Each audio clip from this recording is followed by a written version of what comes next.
Medical seat ಕೊಡಿಸ್ತೀನಿ ಅಂತ ವಂಚಿಸಿದ್ದ ಆರೋಪಿಗಳ ಬಂಧನ. ಬರೋಬ್ಬರಿ 1.57 ಕೋಟಿ ರೂಪಾಯಿ ವಂಚಿಸಿದ್ದ ಇಬ್ಬರು ಆರೋಪಿಗಳು. ವಂಚನೆಗೆ ಒಳಗಾಗಿದ್ದ ಪಶ್ಚಿಮ ಬಂಗಾಳ ಮೂಲದ ಬಿಸಿನೆಸ್ ಮೆನ್ ವಂಚನೆ ಮಾಡಿದ್ದ ವಿರೂಪಾಕ್ಷಪ್ಪ ಮಂಜಪ್ಪರನ್ನ ಬಂಧಿಸಿದ್ದಾರೆ ಪೊಲೀಸರು. ಮಗಳಿಗೆ ಪಿಜಿ ಮೆಡಿಕಲ್ ಸೀಟ್ ಕೊಡಿಸಲು ಪ್ರಯತ್ನ ಪಡ್ತಾ ಇದ್ದ ಪೋಷಕರು ಈ ವೇಳೆ ಪರಿಚಯಿಸಿದ ವಿರೂಪಾಕ್ಷಪ್ಪ ಸೀಟ್ ಕೊಡಿಸೋದಾಗಿ ಹೇಳಿದ್ರು. ಬಳಿಕ ಮಂಜಪ್ಪ ಎಂಬುವರನ್ನ ಪರಿಚಯ ಮಾಡಿಸಿದ್ದ ವಿರೂಪಾಕ್ಷಪ್ಪ 2022ರಲ್ಲಿ ಈ ಸಂಬಂಧ ಬ್ಯಾಡ್ರಹಳ್ಳಿ ಕಚೇರಿಯೊಂದರಲ್ಲಿ ಡೀಲ್ ಆಗಿತ್ತು. ಬೆಂಗಳೂರಿನ ಪ್ರತಿಷ್ಠಿತ ಮೆಡಿಕಲ್ ಕಾಲೇಜ್ ಮ್ಯಾನೇಜ್ಮೆಂಟ್ ಪರಿಚಯವಿದ್ದಾರೆ.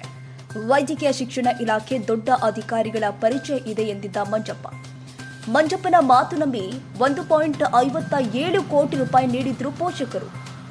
ಸೀಟ್ ಸಿಗ್ಲಿಲ್ಲ ಅಂದ್ರೂ ಶೇರ್ ಮಾರ್ಕೆಟ್ನಲ್ಲಿ ಹಣ ಡಬಲ್ ಕೊಡ್ತೀನಿ ಅಂತ ನಂಬಿಸಿದ್ದ. ಆದ್ರೆ 2 ವರ್ಷ ಕಳೆದ್ರೂ ಆರೋಪಿಗಳು ಸೀಟ್ ಕೊಡಿಸಲಿಲ್ಲ, ಹಣವನ್ನು ಕೊಡಲಿಲ್ಲ. ಹಣ ವಾಪಸ್ ಕೇಳಿದ್ರೆ ಪೋಷಕರಿಗೆ ಆರೋಪಿಗಳು ಜೀವ ಬೆದರಿಕೆ ಹಾಕಿದ್ರಂತೆ. ಹೀಗಾಗಿ ಬ್ಯಾಡ್ರಹಳ್ಳಿ ಪೊಲೀಸ್ ಠಾಣೆಗೆ ದೂರು ಕೊಟ್ಟಿದ್ರು ಪೋಷಕರು.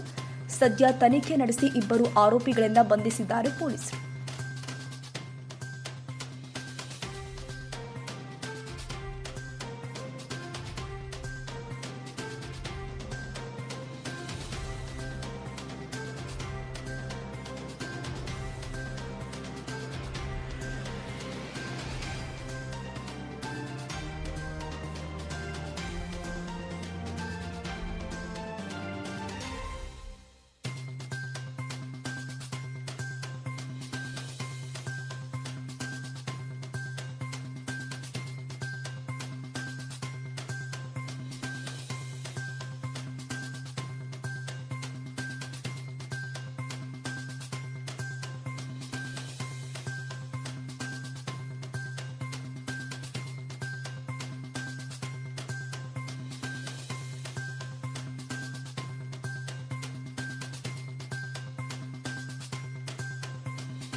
ಕ್ಷಣದ ಸುದ್ದಿಗಾಗಿ News81 Kannada YouTube channel subscribe ಮಾಡಿ. ಹೊಸ ಸುದ್ದಿಗಳ ನೋಟಿಫಿಕೇಶನ್ಗಾಗಿ ಬೆಲ್ ಐಕಾನ್ ಕ್ಲಿಕ್ ಮಾಡಿ.